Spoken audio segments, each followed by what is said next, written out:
ஓம் கணேசாய நமக. பணி வளர்ந்த வணக்கத்துடன் உங்கள் யோகா விஜய். சனிப்பெயர்ச்சி கழிந்த 20/12/2023 நல்லபடியாக கும்பத்துக்கு வந்து சேர்ந்துட்டார். நல்ல மேசராசிக்காரர்களாகிய உங்களுக்கு அருமையான இடத்துல வந்து இருக்கிறார். 11ஆம் வீடு என்பது லாப வீடு. அது அவருக்கு ஆட்சி மூலத்திரிகோண வீடு. எந்த கிரகமும் 11ஆம் இடத்துல இருப்பது நல்லது அப்படிங்கிற ஒரு கணக்கு. இதில் மெஜாரிட்டியாக சனி 11லே இருந்தால் ராஜயோக வாழ்க்கையை அவர் அமைத்து கொடுப்பார். உங்கள் வீட்டு கதவை மகாலட்சுமி தட்டக்கூடிய ஒரு கட்டம். அப்படிப்பட்ட தேவையை வந்து நீங்கள் கேட்காமலேயே கொண்டு வந்து சேர்க்கக்கூடிய ஒரு அற்புதமான ஒரு காலகட்டமாக சனி வந்திருக்கிறாரு. இவருடைய பார்வைக்கு என்ன பலன் அப்படிங்கிறது நிறைய பேருடைய கேள்வியாக இருக்குது. சாமி, மேசராசிக்கு யோகம்னு சொன்னிய 3ஆம் பார்வையாக எங்கள் வீட்டையே பார்க்குறாரே, அப்போ அதனால் கொஞ்சம் பின்னடைவு ஏற்படுமா அப்படின்னு கேட்குறாங்க. அதாவது அவங்களுக்கு தெரிஞ்சது வந்து தன்னுடைய வீட்டை சனி பார்க்கின்ற காரணத்தினால நம்மளுக்கு இந்த யோகத்தில் இன்னும் சிக்கல் வருமா அப்படிங்கிற கேள்வி. அதே போல் அவருடைய பார்வை 3ஆம் பார்வை மட்டுமல்ல, 10ஆம் பார்வையாக விருச்சிகத்தை, அதே உங்களுடைய செவ்வாயினுடைய இன்னொரு வீடு. இந்த 2 வீடுமே உங்களுடைய ராசி நாயகனுடைய வீடு தான். இந்த சனி வந்து உங்களுடைய வீட்டில் நீசமாயிருவார். 8ஆம் இடத்துல வந்து பகையாவார். அவருடைய 10ஆம் பார்வையாகிய உங்களுக்கு விருச்சிகம் என்பது வருகிறது. அது உங்களுக்கு வந்து 8ஆம் வீடு. இந்த வீட்டை அவர் பார்வையிடுகின்ற காரணத்தினால ஆயுள் முதல்ல கெட்டிப்படும். ஆயுள் அப்படின்னு சொல்லக்கூடியதில் சில பேருக்கு வந்து ரொம்ப மனச்சோர்வு அடைந்து வாழ்க்கை வாழ முடியுமா அப்படிங்கிற சில பேரெல்லாம் அப்படி நினச்சிக்கிட்டு இருக்கிறாங்க.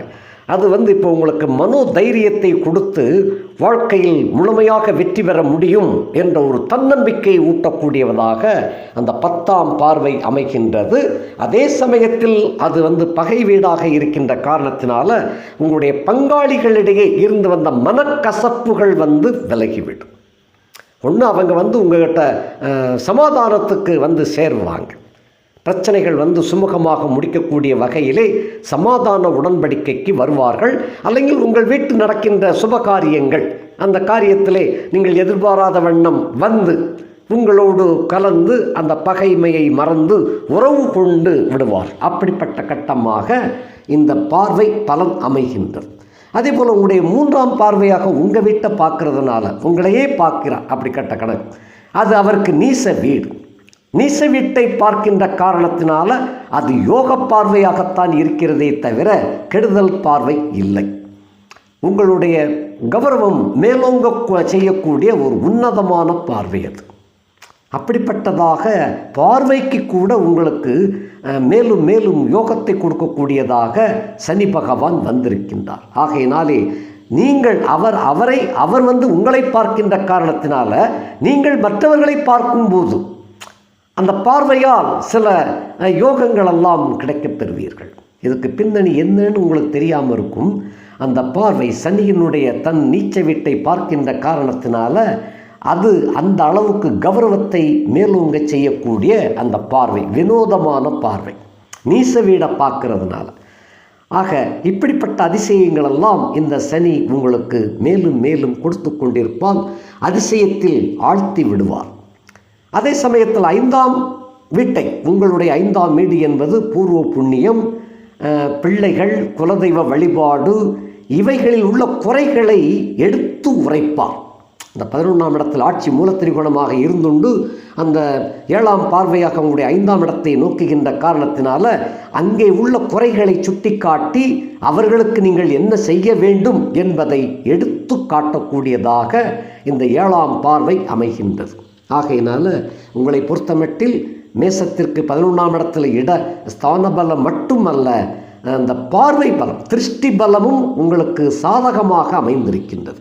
ஆகையினாலே மேசராசியிலே பிறந்த நேயர்களுக்கு இந்த சனிப்பெயர்ச்சி இடத்தினால் மட்டுமல்ல பார்வையினாலும் யோகங்களை, பெருவாரியான யோகங்களை தர வல்லவராக ஆகின்றார். அதே சமயத்தில் பூர்வ புண்ணிய வீட்டில் இருந்து கொண்டிருப்பவர்களுக்கு அந்த இடத்தில் இருந்து நீங்கள் பெயர்ச்சியாகி வேறு வீட்டிற்கு குடிபோகக்கூடிய ஒரு சந்தர்ப்பம் தேடி வருகிறது. இனி அந்த வீட்டிலேயே நீங்கள் குடியிருக்கிறதுக்கு உண்டான வாய்ப்புகள் விலகி வேறு இதை விட கொஞ்சம் நாகரிகமான வசதி படைத்த ஒரு வீடாக நீங்கள் மாறக்கூடிய கட்டாயம் ஏற்படுகிறது. பூர்வ புண்ணிய வீட்டிலிருந்து விடுபடக்கூடிய கட்டமாக வருகின்றது. திரும்ப சொல்லப்போனால் மேசராசிக்காரர்களுக்கு சொந்த பந்தங்களை விட்டு விலகி கொஞ்சம் தூரமாக போய் அந்த வாழ்க்கை செழிம்பாக வாழக்கூடிய ஒரு வாய்ப்பாக இந்த பார்வையினால் ஏற்படுகின்ற பலன் அமைகின்றது. ஆக மேசராசிக்காரர்களுக்கு 11ஆம் இடத்து சனி வந்த சனி யோகத்திற்கு மேல் அள்ளி வழங்க காத்திருக்கின்றார். வாழ்க்கையை நன்றாக அனுபவியுங்கள். காற்றுள்ள போதை தூற்றிக் கொள்ளுங்கள். மேலும் மேலும் யோகங்கள் உங்களை தேடி வந்து கொண்டிருக்கிறது. நன்றி, வணக்கம்.